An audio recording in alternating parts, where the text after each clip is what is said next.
Pour la gouvernance en Chine, il y a un appel qui est lancé dans le livre.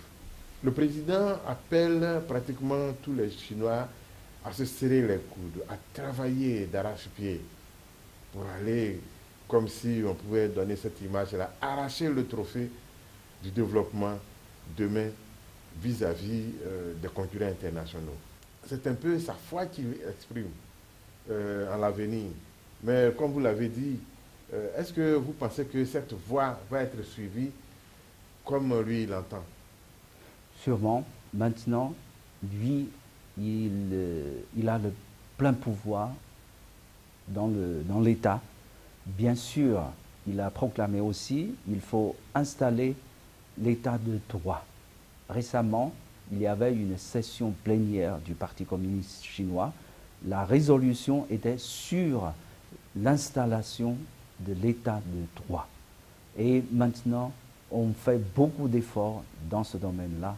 On va petit à petit transformer notre système juridique pour que ce système fonctionne comme il faut. Donc, je crois qu'il travaille pour que ce cap-là soit maintenu, hein, que la Chine avance comme ces dernières décennies à grands pas vers un pays moderne, vers une société prospère, démocratique, harmonieuse. Ça, j'en suis sûr. Donc, il faut travailler avec toutes les nations pour avoir un développement commun. Il a dit même que nous souhaiterions que les autres prennent notre train, hein, qu'on marche ensemble ou bien simplement pour prendre le train, parce que c'est pour le bonheur de tout le monde, pour le monde entier. Et puis la Chine aussi a besoin des soutiens des pays amis, des pays qui souhaiteraient avoir un développement avec nous. Donc c'est ce qu'il fait. Il voyage partout dans le monde pour créer ces liens amicaux, d'échange avec d'autres pays, avec tous les pays, avec les États-Unis, avec la Russie, avec les pays en voie de développement. Donc c'est un développement pacifique. Donc nous comprenons que sans la paix, le monde ne progresse pas. On a connu des guerres. En Chine aussi, nous célébrons la victoire. L'année prochaine, nous allons célébrer la victoire de la guerre anti-agression japonaise. Donc, ce sera le 70e anniversaire. C'est pour dire que nous préférons la paix, mais nous devons travailler, nous devons lutter pour avoir cette paix, pour que la paix puisse être maintenue. Donc, pour nous, pour lui, la tendance du monde, le courant historique, c'est à la recherche de la paix et du développement. Donc il faut suivre ce courant historique. Ce sera un grand pas, en tout cas, puisque l'Occident a toujours taxé la Chine de ne pas respecter les droits de l'homme. Et donc, sous le président Xi, je pense que les choses vont bien changer. Vous avez parlé tout à l'heure du développement en concert avec les nations du monde. Parlant de ce développement, quelle est la place que l'Afrique occupe dans tout le programme que le nouveau président chinois va développer? Du point de vue de la coopération, ça va.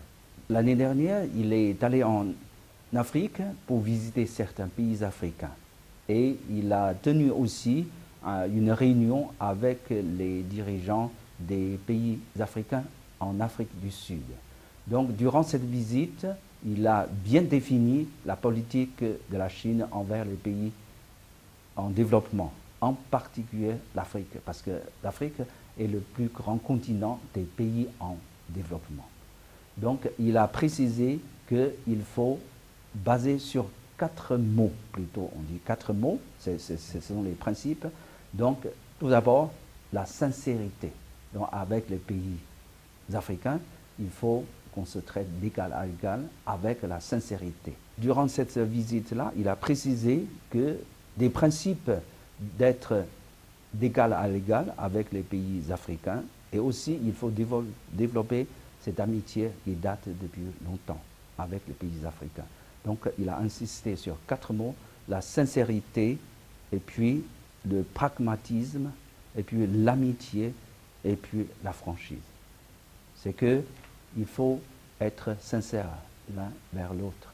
Hein. Il faut développer cette coopération pragmatique pour consolider l'amitié qui existe déjà entre la Chine et les pays africains depuis longtemps. Et puis, lorsqu'il y a des petits problèmes, il faut être franc. On peut discuter pour régler ces problèmes-là. Voilà. Il nous demande, nous, les ambassadeurs qui travaillent en Afrique, de bien travailler pour promouvoir les échanges entre les peuples et puis aussi de promouvoir la coopération qui existe déjà très fructueuse ici dans le continent africain. En Tanzanie, lorsqu'il était de passage, oui, dans son dernier passage, il avait fait une déclaration. Il a dit, entre autres, qu'il ne faut pas oublier ses amis qui vous ont aidé à des moments difficiles. Il faut leur tendre la main lorsque vous avez traversé certaines difficultés. Alors, est-ce que la Chine, aujourd'hui, veut payer l'Afrique pour l'avoir aidé certainement dans la recherche des savoirs? Parce qu'il y a des moments où la Chine a été soutenue par l'Afrique, surtout dans des instances comme les Nations Unies. Oui, c'était en 1971. Là-dessus, est-ce que vous pouvez nous développer un peu ce que le président vous a dit? Il faut aider ses amis qui vous ont soutenu dans des moments difficiles. C'est ce que nous faisons. Donc, même ici, regardons un peu ce que nous faisons en Côte d'Ivoire.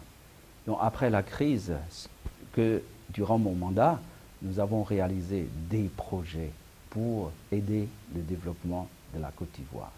Donc, il n'y a que citer le projet du barrage de Soubré, le projet de l'autoroute d'Abidjan-Grand Bassam, le projet de l'approvisionnement en eau potable de Bonois au sud d'Abidjan, et d'autres, la réhabilitation du palais de la culture endommagé durant la crise, et aussi la réhabilitation d'un lycée à Niamey, la réhabilitation du centre de traitement contre le paludisme à Abidjan. Tout cela a été construit déjà avant les crises, mais endommagé très gravement par les crises. Et maintenant, nous sommes en train de préparer la construction d'un nouveau stade de 60 000 places. Voilà, des programmes. Mais non seulement dans le domaine économique, dans les infrastructures, dans d'autres domaines, on fait beaucoup d'échanges. Chaque année, maintenant, nous octroyons des dizaines de bourses aux militaires ivoiriens, aux étudiants ivoiriens, et puis nous avons des échanges dans d'autres domaines. Nous organisons des séminaires en Chine, bilatéralement, multilatéralement, il y a des séminaires. Donc nous avons déjà organisé des séminaires d'une trentaine de personnes, spécialement pour les policiers, spécialement pour les journalistes, spécialement pour les enseignants. Donc il y a des séminaires qui recrutent des séminaristes de pays francophones africains. Dans d'autres pays, c'est tout à fait comme ici en Côte d'Ivoire, nous faisons beaucoup de choses. En fait, il y a des pays qui sont en crise, et surtout ces pays maintenant touchés par l'épidémie à virus Ebola. Donc au Libéria, nous avons plus de 200 militaires médecins qui travaillent là-bas, qui ont construit un centre de traitement de la maladie d'Ebola, et nous avons installé un laboratoire très rapidement. Donc parmi les premiers pays qui ont réagi pour aider ces pays touchés par l'Ebola à traiter cette épidémie. Donc, mais ici en Côte d'Ivoire, nous avons offert aussi des matériels pour prévenir cette maladie. Donc récemment, nous avons offert aussi 40 voitures, 10 ambulances à la Côte d'Ivoire. Donc c'est là, c'est-à-dire on pourrait dire que c'est une première pour ce qui concerne la coopération sanitaire entre la Chine et l'Afrique. C'est pour la première fois que la Chine développe une telle assistance sanitaire, surtout en Afrique de l'Ouest. Parce que le président Xi Jinping a dit que c'est aider nos amis africains à lutter contre Ebola. C'est aussi pour nous, pour que l'épidémie ne progresse pas dans le monde. C'est aussi pour nous. Donc c'est lui-même qui a ordonné, qui a donné cet ordre de réagir très vite et très efficacement. Voilà. Revenons maintenant au livre de Xi Jinping. En conclusion, qu'est-ce qu'on peut retenir? À travers son livre, moi, personnellement, je trouve qu'il nous éclaire sa vision du rôle à jouer par la Chine, à l'intérieur de la Chine et aussi à l'extérieur, dans le monde. Donc, c'est-à-dire sa vision de faire de la Chine un pays moderne, même très puissant, prospère, démocratique, harmonieux dans quelques dizaines d'années. C'est le message principal, je crois. Avec cette vision, il faut travailler dur. Donc déjà, dans ce livre-là, il y a 18 parties. Donc il s'agit, premièrement, c'est le socialisme à la chinoise. Et deuxièmement, le rêve chinois. Troisièmement, l'approfondissement global de la réforme. Et quatrièmement, le développement économique. Cinquièmement, l'état de droit. Sixièmement, le renforcement culturel de la Chine. Septièmement, les affaires sociales. Huitièmement, le progrès écologique. Neuvièmement, la défense nationale. Dixièmement, un pays de système. Donc ça concerne plutôt Hong Kong, Macao, Taïwan. Donc onzièmement, le développement pacifique. Douzièmement, le nouveau type de relations entre grands pays. Treizièmement, la diplomatie avec les pays voisins. Quatorzièmement, la coopération avec les pays en développement. Quinzièmement, les relations multilatérales. Seizièmement, l'importance des liens avec le peuple. 17e, la lutte contre la corruption. Bon, le dernier chapitre, c'est la direction du Parti communiste chinois. Voilà, c'est un livre très riche. Il a traité presque tous les sujets qui concernent le développement de la Chine.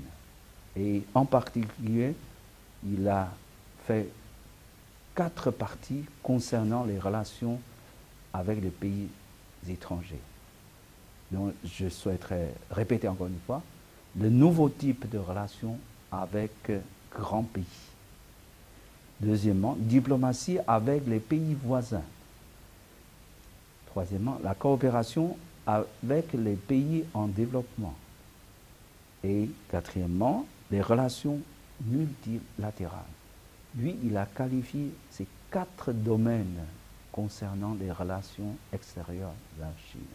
Avec les grands pays, avec les pays voisins, avec les pays en développement et aussi dans le domaine, sur la scène multilatérale. Voilà, ces 4 parties de sa politique, de ses relations avec l'extérieur. Il faut préciser que c'est la version française de ce livre que nous avons parcouru aujourd'hui. Il existe d'autres versions, Excellence? Oui, bien sûr. Le livre a été rédigé, recueilli en texte, discours chinois. Mais ce livre-là a été traduit dans toutes les langues étrangères. C'est déjà fait.